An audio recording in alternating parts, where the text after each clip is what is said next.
Multidom. Um programa de multigente, multicoisas, multiassuntos para você e toda a sua família. Apresentação: Marta Padovese.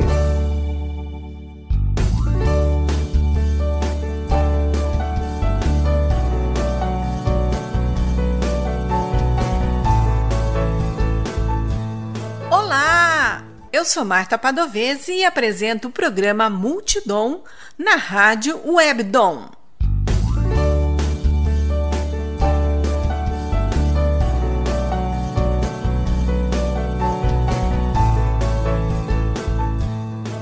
O bate-papo de hoje é com Kleber Luiz Cantelho. Ele é engenheiro ambiental formado em 2009, também ele é engenheiro civil. É técnico em edificações concursado desde 2007 pela Prefeitura de Santa Bárbara do Oeste e desde 2014 é secretário do Meio Ambiente na mesma cidade. Olá, Kleber, tudo bem? Oi, Marta, tudo bom? Prazer falar com você aqui, com o pessoal que acompanha o seu programa. Agradeço sua presença aqui no programa Multidom.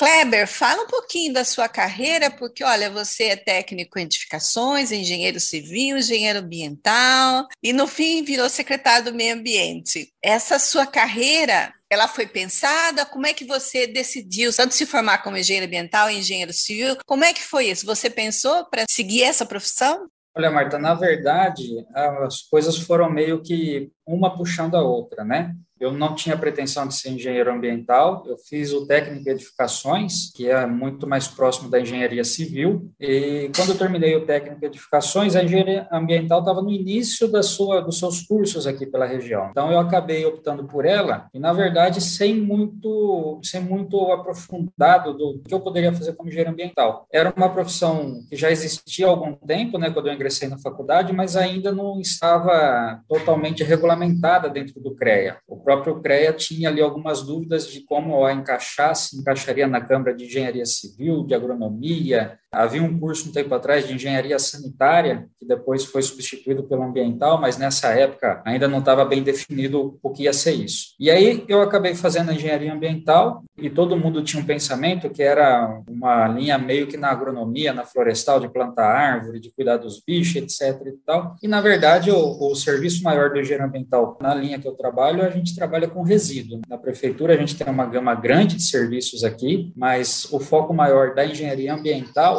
é gestão de resíduos. Claro que isso varia, né, de uma formação para outra. Tem engenheiro ambiental que a formação é mais voltada ao saneamento, água e esgoto, né, mas no meu caso eu tive bastante contato e trabalho ainda com a área de resíduos. E por trabalhar com resíduos, eu acabei optando por fazer engenharia civil, que ela complementa algumas coisas da engenharia ambiental. Então, nós temos ali algumas atribuições específicas de cada profissional. O engenheiro ambiental, ele pode, por exemplo, ser o responsável técnico pela operação de um aterro sanitário, mas ele não pode assinar o laudo de estabilidade daquele aterro sanitário, ou um estudo de estabilidade. O engenheiro civil pode. Então, a ideia de fazer a engenharia civil foi para ter a complementação de algumas coisas que eu não teria atribuição sendo engenheiro ambiental somente. Você mencionou um aspecto da engenharia ambiental que muita gente acha que ser engenheiro ambiental é cuidar de árvores e de animais. E você está falando que não, é muito mais abrangente. Você poderia dar mais exemplos do que a engenharia ambiental pode fazer?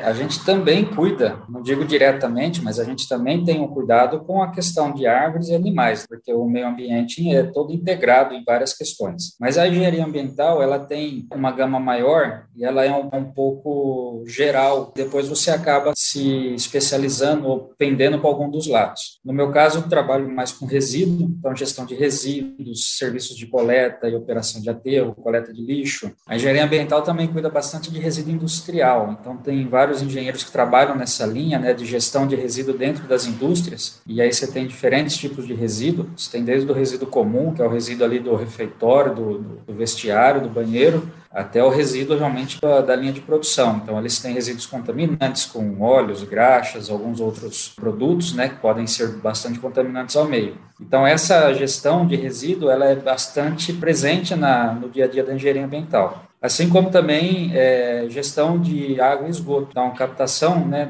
da água, a questão do recurso hídrico, o tratamento dela para distribuição, e depois a coleta do esgoto para tratamento dele e a reposição dele no corpo hídrico também faz parte da engenharia ambiental. Claro que aí a gente tem outras linhas, né, por exemplo, educação ambiental, é uma coisa que também tem bastante, né, engenheiro ambiental que faz isso, o licenciamento ambiental. O licenciamento ele é um negócio muito amplo, porque você tem diferentes tipos de empreendimentos que você licencia, desde uma pequena indústria, uma fábrica de alguma coisa, de porte pequeno, até uma grande indústria, um loteamento. Então, isso tudo passa por um processo de licenciamento ambiental. E aí, dependendo do empreendimento, né, da atividade que vai ser licenciada, você tem ali uma geração de resíduo comum ou uma geração de resíduo perigoso, né, o mais contaminante. Um loteamento, por exemplo, você tem lá a necessidade, talvez, de extrair uma árvore. Então, você tem que fazer aquele processo de licenciamento, de extração daquela árvore, a movimentação de terra, né, terraplanagem, instalação de galerias de água de chuva. Então, todo esse dimensionamento dessa galeria para captar água de chuva e conduzi-la passa pelo engenheiro ambiental. E aí, por exemplo, essa água de chuva ela tem que chegar num corpo hídrico. Então, para você descarregar essa água de chuva num córrego, num rio, você vai ter que ter uma interferência ali na área de preservação permanente. É um outro tipo de licenciamento que você tem que fazer. Então, você tem uma série de linhas que a engenharia ambiental trabalha que muitas vezes a gente não tem noção. Quem realmente está de fora da profissão ou quem ainda não está familiarizado com ela, acaba não tendo noção dessa amplitude toda que ela tem. Você é secretário do Meio Ambiente em Santa Bárbara do Oeste desde 2014. Pelo que você está me falando sobre a profissão de engenheiro ambiental, você praticamente aplica tudo que você aprendeu nessa sua função como secretário? Bastante coisa, até porque a Secretaria de Meio Ambiente aqui em Santa Bárbara, ela tem bastante de serviços urbanos. Então, a Secretaria de Meio Ambiente aqui, ela tem, dentro da pasta dela, a gente tem a coleta de lixo, a operação do aterro sanitário, roçagem da área gramada da cidade, a arborização urbana, que vai desde a poda, extração até a implantação de novas árvores, né, de plantios de árvore, tanto na área urbana, em calçada mesmo, em praças, como nas áreas de preservação permanente, né, as margens de córrego, rios, nascentes. Nós temos aqui 2 cemitérios públicos que ficam com a Secretaria, velório municipal, manutenção de praças, parques e jardins. Nós temos varrição, desobstrução de galeria de água de chuva, licenciamento ambiental, e agora nós temos também o viveiro de mudas, né? Estamos implantando no viveiro lá uma central de triagem e reabilitação de animal silvestre. E temos também o bem-estar animal, que é voltado aos animais mais domésticos, né, gatos e cachorros, principalmente. Nós temos também isso para ficar conosco lá. Assim, são vários assuntos ligados a várias linhas que acabam fazendo parte da profissão da engenharia ambiental, mas também de outras profissões, né? Quando a gente fala, por exemplo, de bem-estar animal, você sombreia, né, com veterinária. Quando você fala de arborização urbana, recomposição de mata, você sombreia com agronomia, com engenharia florestal, com biologia. Então, a engenharia ambiental é meio que um pouco de cada coisa e depois você acaba pegando uma linha que você se identifica mais e seguindo ela para ficar um pouco mais restrito naquilo, né? Porque senão você acaba tendo uma gama muito grande e não consegue acompanhar tudo. Você mencionou aí reabilitação de animais silvestres. Vamos falar um pouquinho sobre os CETRAS. Para que vai servir esse centro? O CETRAS ele é uma central de triagem e reabilitação de animal silvestre. Ele é uma ideia que tem sido montada em rede com outros municípios e isso tem sido encabeçado pelo Ministério Público através do GAEMA, que é o Grupo Especializado em Meio Ambiente. Então, a ideia partiu do GAEMA de que as cidades tenham lá, cada uma delas tenha um tipo de CETRAS especializado em um tipo de animal. Então, por exemplo, vai ter um CETRAS que vai ser para aves, vai ter um outro CETRAS que vai ser para mamíferos, alguma coisa do tipo. Então, a ideia é que se cria uma rede regional de CETRAS e aí cada um desses CETRAS eles estejam habilitados a receber o animal, seja ele qual for. Então, se eu tenho CETRAS aqui de aves e tem uma ocorrência com um mamífero aqui, por exemplo, uma raposinha do mato, alguma coisa, eu posso pegar esse animal, dou um primeiro atendimento nele, estabilizo ele na questão se ele estiver machucado, ferido. Após isso, ele é encaminhado para o CETRAS especializado naquele tipo de animal. A ideia é que ele sirva de primeiro atendimento para que a gente tenha um cuidado maior com esses animais mais na reabilitação deles e na reintrodução deles na natureza. A gente tem várias rodovias que passam aqui pela cidade, assim como em outras cidades, tem aumentado. A gente tem bastante ocorrência aí de animais, salvo engano, um número de 60 por ano, na média dos últimos anos aí, tanto de animais atropelados em rodovias, como animais que apareceram nas residências, né, dentro das casas, principalmente as casas que têm proximidade com alguma área, né, de córrego e esse tipo. Então, a ideia é que a gente tenha um local apropriado para que a gente receba esses animais, faça o tratamento que for necessário e reintroduza eles na natureza, né, devolvendo eles para o meio em que eles estão acostumados, que é o habitat deles. No caso aqui de Santa Bárbara, o Cetras, ele vai ser instalado dentro do viveiro municipal. O viveiro nosso, há bastante tempo atrás, ele foi um zoológico. Então, a gente tem ainda algumas estruturas lá de cativeiro, jaulas e etc. Então, um trecho dele já foi reformado. Nós estamos reformando um outro trecho. Tudo isso com acompanhamento de um órgão do Estado chamado DEFAL, que é o Departamento de Fauna. Então, o DEFAL vem, fez a vistoria, olha, aqui vai precisar ser desse jeito, aqui vai precisar ter esse equipamento, etc. Então, estamos fazendo essa reforma para que a gente possa começar a operacionalizar esse espaço e o mesmo ter ocorrido com outras cidades, para que cada uma delas tenha seus Cetras e a gente consiga atuar em rede aí com essa iniciativa que realmente vale bastante a pena. Você disse aí que, às vezes, os animais silvestres, eles vão na casa das pessoas e tem que se dar um destino a eles. Se acontecer de na casa da gente aparecer um animal silvestre, o que nós devemos fazer? A quem nós devemos chamar para que esse animal volte para o seu lugar de origem? Se o animal estiver dentro da residência, realmente ali no quintal, é interessante que seja acionado ou os bombeiros, ou o CCZ, ou a Secretaria de Meio Ambiente. Qualquer um desses 3 órgãos podem ser acionados, a gente vai ter uma pessoa, um técnico que vai no local para avaliar e retirar o animal. Se acontecer desse animal estiver, por exemplo, numa área verde em frente à sua residência, ou no caso de uma ave que parou em cima da árvore ali que você tem na frente da sua casa, não precisa interação nenhuma com ele. Ele está ali dando uma descansada, dando um tempo, daqui a pouco ele vai pegar o rumo dele. É incorreto, inclusive, a gente tentar fazer um manejo deles. A gente tem bastante ocorrência, somente na área urbana, de capivara. Então, se a capivara está no gramado do outro lado da rua, ali, próximo ao córrego, pastando, daqui a pouco ela vai embora, deixa ela por lá. A gente tem bastante maritaca, tem bastante tucano, que acabam vindo para a cidade, às vezes eles param numa árvore, em outra. Ah, tem um tucano aqui na frente da minha casa. Beleza, deixa ele está em cima da árvore, lá dando um tempo, comendo alguma coisa, daqui a pouco ele segue o caminho dele. Não precisamos interagir com ele. A ideia da retirada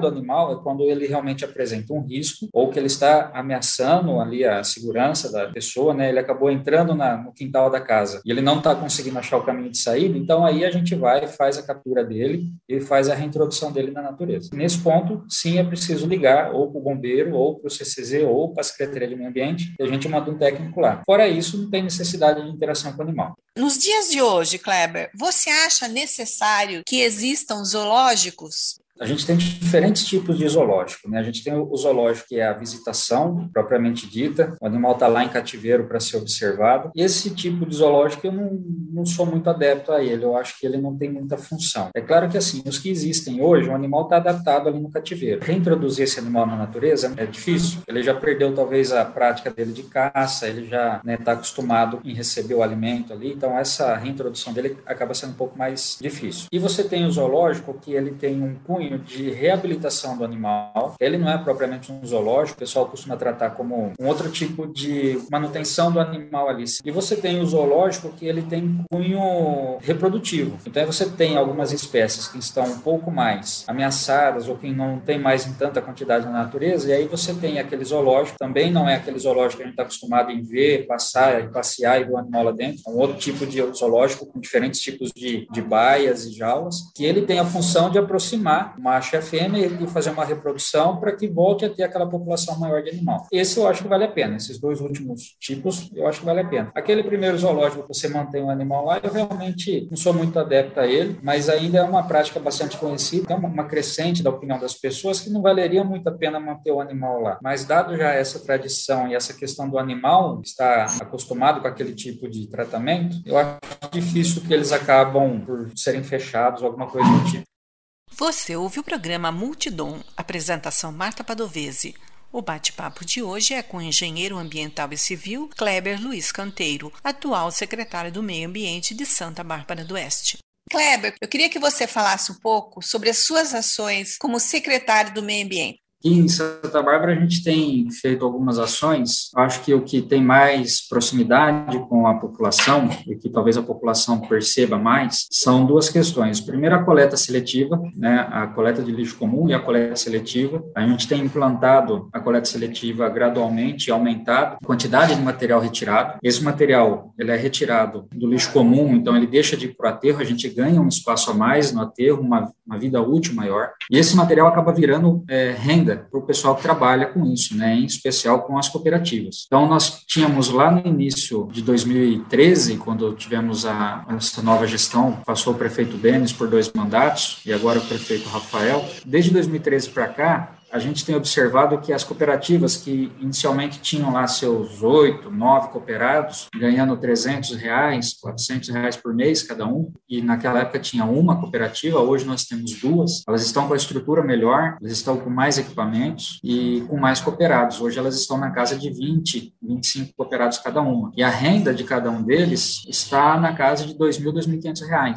Então, a gente tem ali um aumento da renda para cada um deles. Isso traz uma qualidade de vida, logicamente, para cada cooperado, para a família de cada cooperado, mas isso também é um indicativo grande de que a gente aumentou o número, né? Aumentou a quantidade de material que a gente tem recolhido. E isso faz muita diferença, como eu disse, para a vida útil do aterro e faz diferença principalmente para esse pessoal que trabalha com isso. Mas ainda é muito pouco, né? A gente tem aí na casa de 160 toneladas por mês de material reciclável retirado. E a gente tem mais ou menos 140 toneladas de lixo comum que chega por dia no aterro. Então, numa conta meio básica, assim, o que as cooperativas tiram por mês é 1 dia de material que entra no aterro. Mais ou menos, né? Não é exatamente isso, mas é um número próximo para a gente imaginar. Então, incentivar a coleta seletiva é uma coisa que a gente tem feito bastante, porque a gente tem essa missão de melhorar a coleta seletiva, melhorar a vida das pessoas e também de ter esse cuidado com o meio ambiente, fazendo com que esse material que pode ser reaproveitado, que pode ser reutilizado, não seja aterrado, não seja mandado para o aterro sanitário como rejeito. Na verdade, esse material ele volta a ser matéria-prima. Isso é uma coisa que a gente tem trabalhado bastante na Secretaria. E uma outra coisa que acho que é uma interação direta com a população é a questão da arborização urbana. A gente tem melhorado, tem plantado cada vez mais árvores na cidade, tem feito novos espaços de qualidade de vida, de lazer para a população, e todos eles arborizados. E o que é importante, com uma arborização correta, né? A espécie adequada no lugar adequado. Algumas espécies inadequadas, né, que a população planta e que ela não tem noção que aquela árvore vai crescer, vai ficar enorme ali com 20 metros, 30 metros, e que em algum momento ela vai interferir na calçada da casa, no asfalto em frente à casa, ela vai interferir no cano de água, de esgoto da casa, ela vai tampar o poste de iluminação, então a casa vai ficar escura à noite, né, à frente da casa, ela vai ficar pegando na fiação de energia, vai causar queda de energia, por exemplo, né, risco de incêndio da árvore, e aí essa árvore ela vai ter que ser feita uma poda nela, essa poda provavelmente não vai ser adequada, a árvore vai ficar desequilibrada, vai ficar suscetível à umidade, à entrada de insetos na árvore, acabando deixando ela apodrecer e com risco dela cair. A questão também de árvores frutíferas que a população costuma plantar, por exemplo, a gente tem frutas grandes que não são adequadas para você ter na calçada. Por exemplo, abacate, jaca, manga, que são coisas que a gente vê bastante sendo plantadas. E aí você tem tanto o risco da fruta, por ser grande, causar algum incômodo, né? Cair em cima de um carro, cair em cima da telha da casa, quebra. Como ela cair no chão, e aí ela vai sujar ali, ela vai deixar aquele chão escorregadio, vai ser atrativo de mosca, de inseto. Então, isso tudo é levado em conta quando a gente pensa na arborização urbana. Então, a espécie adequada para o espaço adequado. Então, se na calçada, na frente da sua casa, tem ali uma fiação elétrica, passa a fiação do poste, não adianta você plantar uma árvore de grande porte. Tem que ser uma árvore de um porte médio ou baixo, porque aí ela não vai causar esses estragos. Do outro lado da sua casa tem uma área verde. Não adianta você plantar lá um ficus, que é uma árvore enorme, e que a raiz dele vai chegar na sua casa, vai dar problema no asfalto, vai dar problema na tubulação da sua casa. Então, as implantações de novas áreas que nós temos feito, bem como a arborização urbana, a gente tem indicado a espécie adequada para o local adequado, sabendo que aquela árvore, quando ela crescer, quando ela atingir um porte dela, ela vai cumprir a função ecológica dela, de sombrear, de dar flor, de dar fruto para pássaros, principalmente, e não vai causar nenhum dano, ela não vai competir com o ambiente urbano, ela não vai atrapalhar a sinalização de trânsito, ela não vai atrapalhar a iluminação pública, as redes de comunicação, de internet, de telefone que nós temos. E nessa linha, a gente tem agora um programa chamado Disque Árvore, que a população em geral, ela pode ligar na Secretaria de Meio Ambiente e fazer um pedido para ter uma árvore plantada na frente da casa dela. Então, a gente consegue programar um plantio de uma espécie adequada para frente da casa da pessoa. Nós vamos até o local, a gente abre o quadro dela no tamanho adequado, plantamos a muda da espécie ali, uma série de espécies que a pessoa escolhe, a gente faz a oferta da espécie de espécies que a gente sabe que é adequada para o espaço, a pessoa escolhe uma e a gente faz o plantio. E essa questão do quadro da árvore é uma coisa importante, que muitas vezes também a pessoa passa despercebida. Ela pega a muda pequenininha ali com 20 centímetros de altura e faz um quadro de 10 centímetros por 10 centímetros e planta a muda. Essa muda ela vai quebrar a calçada dela, seja qual for a espécie da árvore, porque ela vai ter uma necessidade de procurar água. Então, se a água não percola, se a água não cai perto do tronco dela, do colo da muda, que a gente chama, que é aquela parte mais próxima ao chão. Se a água não entra por ali para chegar na raiz, a raiz vai aflorar, a raiz vem para cima para procurar água. E aí tem o concreto, ela vai estragar o concreto, vai quebrar a calçada, vai levantar a guia. Então, muitas vezes, o problema que é causado ali pela árvore, independente da espécie, inclusive, é por conta desse quadro pequeno, de dimensões pequenas. Isso acaba atrapalhando a evolução da muda e gerando esse transtorno para a calçada da pessoa. A Secretaria também agora está com um projeto novo, nós já concluímos a construção de um centro de bem-estar animal. É um assunto novo que vem sendo tratado no Estado, né? Assim como no município, a gente não tem que deixar de dar atenção para isso. Então, nós construímos ali um centro de bem-estar animal que irá receber esses animais domésticos em situações críticas, em situações de abandono, de maus tratos, e que nós pretendemos com isso desafogar o CCZ, o Centro de Controle de Zoonoses, né? Muitas vezes o animal que chega no Centro de Controle de zoonoses, ele não está zoonótico, ele não está doente, mas por falta de opção, a gente não tem aonde mandar esse animal. Então, agora com o Centro de Bem-Estar Animal, nós teremos esse local, a gente vai ter ali uma equipe própria para tratar desse animal, e o mais importante, para tentar reintroduzi-lo, né, numa família, né, porque a gente consiga fazer a doação desse animal e que ele ganhe um novo lar. É um projeto que tem sido procurado por outros municípios, a gente tem tido visitas de outros municípios para conhecer como são as instalações, como ele vai ser operado.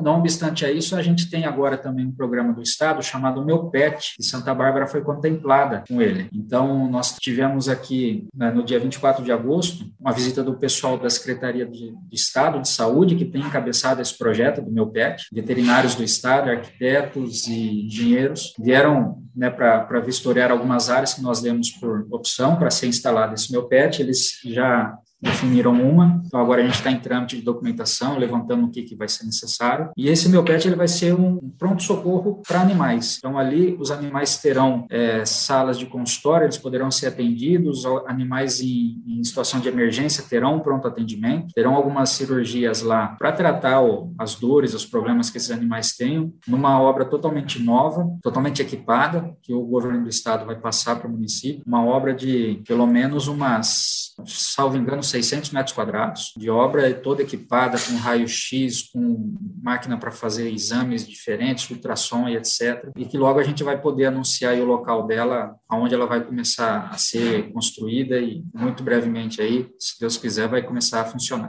Kleber, parabéns por essa iniciativa do Meu Pet. Eu acho que vai ficar muito legal aqui em Santa Bárbara, vai dar muito certo. Você mencionou o Disque Árvore. Então, qual é o número do Disque Árvore? O Disque Árvore funciona aqui pelo telefone da Secretaria de Meio Ambiente, que é o 3464-9010. A gente tem ele já funcionando há alguns meses, a adesão tem sido bem legal. Inclusive, nós temos ligações de outros municípios, São Paulo, por exemplo, o pessoal ligando aqui, pedindo para a gente pôr árvore lá. Infelizmente, é um programa local, né? A gente atende só Santa Bárbara aqui. O telefone é esse, é o 3464-9010, é só pedir pelo Disque Árvore que a gente encaminha para a pessoa aqui, ela vai anotar o endereço, né? Vai anotar a pretensão de qual espécie tem, e aí a gente marca um dia para a equipe ir no local, apresentar as mudas e fazer o plantio adequado da espécie adequada lá. Você mencionou a coleta seletiva. Existe alguém que passa nas casas ou a gente leva essa coleta seletiva? Como é que é feito em Santa Bárbara do Oeste? Nós temos a coleta seletiva sendo feita por 2 cooperativas. Então, as 2 cooperativas, a gente tem uma divisão no município. Então, cada cooperativa tem a sua área de coleta. Eles têm a coleta porta a porta. Então, e essa informação também ela pode ser conseguida aqui na Secretaria de Meio Ambiente, pelo telefone 3464-9010, de qual é o dia e qual horário que passa a coleta seletiva no seu bairro. A gente pode também passar os telefones das cooperativas para qualquer dúvida. A cooperativa recebe no local dela também os materiais, então quem quiser levar o material, a cooperativa recebe lá no local. Dependendo do material, a cooperativa pode se propor a buscar, por exemplo, alguma coisa mais volumosa, uma geladeira velha, alguma coisa assim, a cooperativa pode se propor a buscar, sem problema nenhum. E nós temos os contêineres de coleta seletiva, que são os contêineres verdes, que estão instalados principalmente perto das escolas, que ele está identificado para material reciclável. Então, nesse contêiner pode ser colocado material reciclável, que as cooperativas fazem a coleta desse material de dentro dos contêineres também.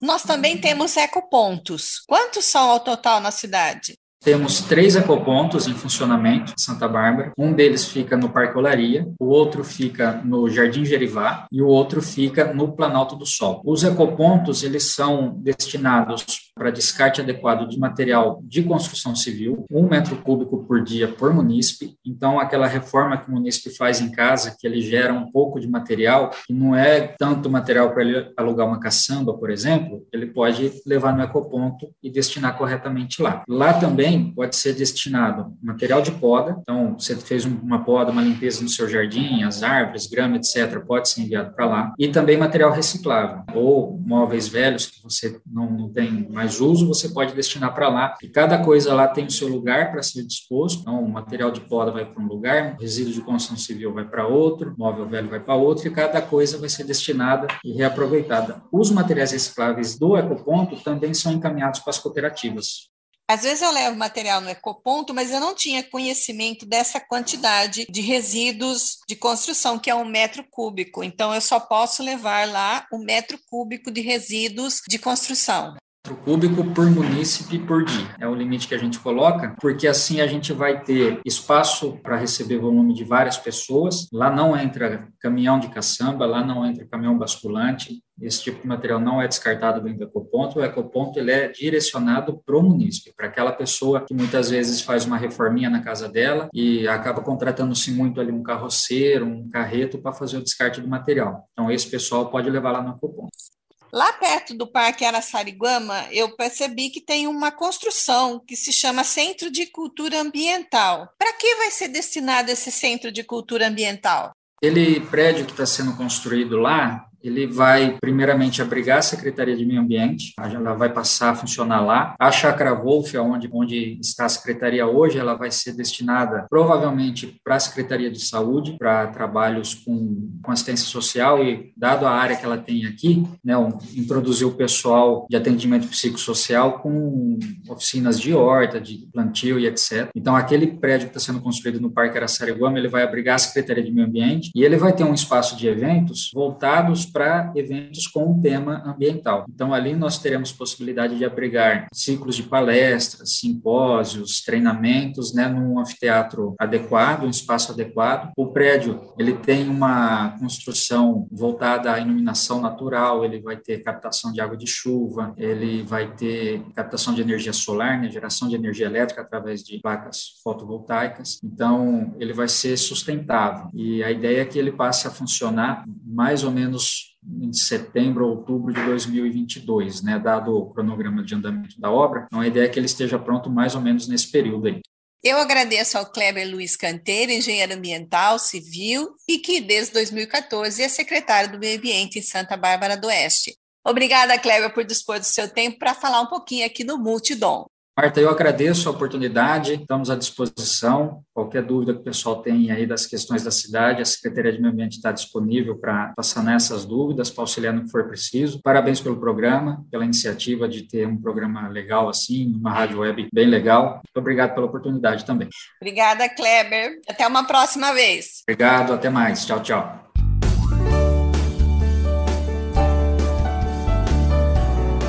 Quer entrar em contato conosco, deixar um recado ou ouvir de novo? Acesse www.radiowebdom.com ou envie seu e-mail para radiowebdom@gmail.com. Você também pode entrar em contato conosco pelo Instagram e Facebook Marta Padovese. O programa Multidom tem o apoio da Rádio Webdom. Produção e apresentação Marta Padovese. Edição de áudio Heraldo Vaz e Marta Padovese. Direção-geral jornalista Fátima Franco. Você ouviu pela Rádio Webdom o programa Multidom. Um programa para você e toda a sua família. Apresentação Marta Padovese.